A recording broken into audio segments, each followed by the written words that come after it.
एक मैं विवाह गाना गाने जा रही हूँ। बहुत जूना गाना है, आप लोग सुनिएगा। मेरे दादी ओदी गाती थी, उनके ज़माने का है। आप लोग सुनिएगा। अगर आप लोग को अच्छा लगे तो लाइक सब्सक्राइब और शेयर जरूर करिएगा। बेलाच बेला के फुलवा मंगवली, बेलाच मेला के फुलवा मंगवली। अरे मलिया गुछेला सुंदर हार रे ललना, अरे मलिया गुछेला सुंदर हार रे ललना।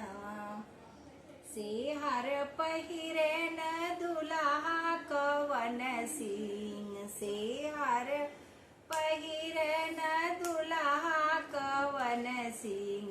पहिरी के चल ससुरार रे ललनवा, अरे पहिरी के चल ससुरार रे ललनवा। सब कोई देखेला बरबरियतिया, सब कोई देखे बरबरियतिया। अरे सासू नीर खेली दमद रे ललनवा, अरे सासू नीर खेली दमद रे ललनवा। आखियात बटी बेटाया मावा फरिया, आखियात बटी बेटा आमावा फरिया। अरे नकिया सुगनवा कठोर रे ललनवा, अरे नकिया सुगनवा कठोर रे ललनवा। उठवात बट बेटा पनवा कतरल, उठवात बट बेटा पनवा कतरल। रे दत्तवाया नरवा की दाना रे ललनवा, रे दत्तवाया नरवा की दाना रे ललनवा।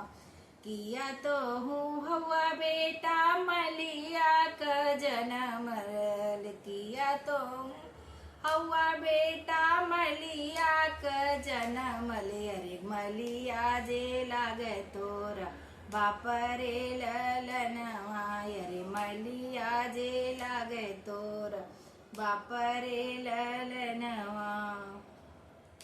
नहीं हम हई सासू मलिया का जनमल, नहीं हम हई सासू मलिया का जनमल।